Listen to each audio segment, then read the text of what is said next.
Hello folks, it's Mark at Launchpad B coming in today with the second part of a behind the scenes tutorial. In the last video that I did, I showed you how I go about filming a product on a white background while sitting on a turntable, and I use a lighting technique to try to hide as much of the turntable as I could. Now what we're doing in this particular tutorial is using Premiere Pro, which is the software that I primarily use, to further mask out that turntable and how I go about doing it. It's rather quick and easy to do. I'll show you some of the other things I do to prep the footage, but then I'll show you how I go about removing that background. So let's go ahead and jump on in with the clip that has the product sitting on the pedestal. This is the one that we shot in the last video. And so first thing I'm going to do is we don't need the audio track, so I'm going to go ahead and just eliminate that. So I'm going to highlight the clip, right click, and then I'm going to select unlink and just delete that right away. The next thing I'm going to do is I'm going to take a look at the speed. It tends to rotate very slowly, and I'm going to go ahead and speed that up. So I'm going to go ahead and right click. I'm going to select duration. Let's take a look at 300% and see if that's too fast. Whenever I'm doing a video, I typically need 2 to 3 seconds of a clip before I cut to something else. So in that time period, let's say it's 3 seconds, I want it to be in a good position, and that might be too fast. Let's check 200. 1, 2, and 3. Boom, that's perfect. Okay, so I'm gonna keep the whole thing, but just know that I typically use only about 3 seconds per cut. All right, so now what we're gonna do, now that we've got that corrected, the next thing I'm gonna do is verify that I have it centered. So I'll take a ruler out from the side. If you go all the way to the end here, I'm measuring at 1920. Half of that is going to be 960. So I'm going to go ahead for the way that I've got mine configured right now. So there we go, 960 right in the middle. And now I'm going to measure on either side. So it looks like I've got right about 400 to that side. And then over here, we've got about 300. So let's say that's going to go to 400. That would be 560 here. That's plus 400. Close enough. And then on the other side over here, we're gonna go for 1360. Close enough. Okay. The reason that's important is because I want this to stay centered in the shot. You see how it's not necessarily centered. So what I can do is I can actually take it. I'm gonna make it a little bit larger. And then we're gonna move it to the left. And this 1080 is dead center up and down, and I kind of like where that's at. So we're gonna go right about, I'll put this back to 1080.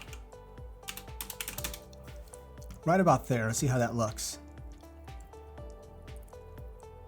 Right here, we're not centered here because the product the camera's not lined up correctly, but we're pretty much good to go all from here. This is fantastic. I don't like that it's coming out of the bottom of the frame here, so I'm going to go ahead and I'm going to use the position here, and I'm going to lift it slightly so that it's lowest, it's not coming out of frame.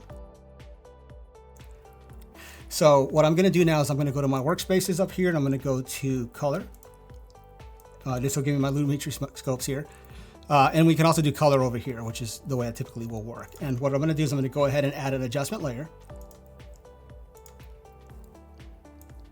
And what this is doing is it allows me to do my color corrections. And first thing first, to just do this auto white balance. White is going to be right there. So that is what Premiere Pro says it's thinking is going to be dead center. So let's go ahead and go auto here first to correct. I typically always do this. I always end up changing it, but I'm going to go to select now. That's going to adjust my white balance to white. And now I'm just going to make minor corrections to it. It might be too blue. And we're looking at the lumetri scopes on the left. This will tell you that, you know, blue is dominant here.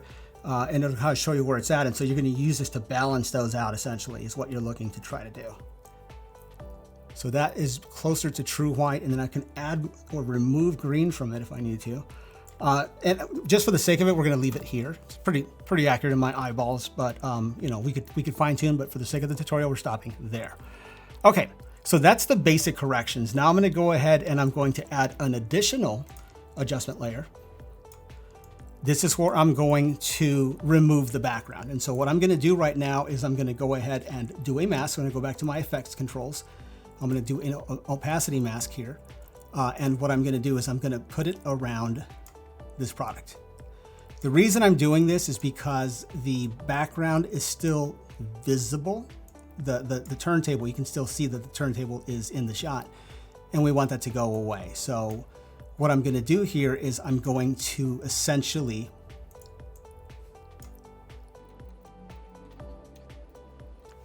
And when I was doing the color or the adjustment with the light, my goal was that we would not see the turntable behind the product at all. And you can't see it up close. I'm at 400% here. Let me make this bigger so you guys can see what I'm talking about.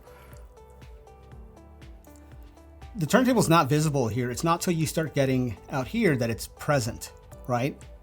So, and that was on purpose. I know in the video, there might have been some concern like, hey, I can still kind of see it, which is totally cool, because what we're doing now is we're gonna mask it out. And so all I've done is drawn a circular mask. I'm adding, you know, I'm kind of pulling it, you know, around here. Just so I don't see this turntable. Doesn't have to be perfect. And it's not gonna be a moving mask. It's gonna be a stationary mask. And so the mask is now in place. So now what I'm gonna do is, just so you can see what I'm doing here, like let's say I lower the exposure here, we're not gonna be modifying the color in the inside. We're gonna be doing it in the outside. So we're gonna go ahead and invert our mask out here. And there it is. And so what I'm gonna do now is I'm gonna add a blur to the background, to this adjustment layer. So if I go here, under effects, I'm gonna type in blur, apply it there. And then I'm gonna come down here, and you can basically like max out your blur, which like wax it out, but you just have to get it enough to eliminate. You see what I'm doing here? It's there, and right about 14, 15% or so, it's completely gone. Okay, so let's go to see how that looks.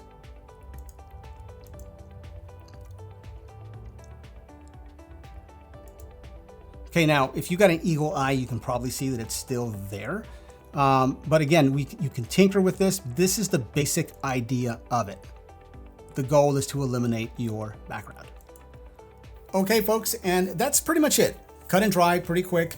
That's how I go about doing this. It actually works with black backgrounds as well. And I actually have this idea that I want to do where I will probably shoot a tutorial very soon on how I go about filming black on black. It's a really cool look if you're shooting tactical gear and stuff like that. So this is what it looks like. So stay tuned. I'll do a tutorial on that very soon. I hope this one has been beneficial. Thanks for watching.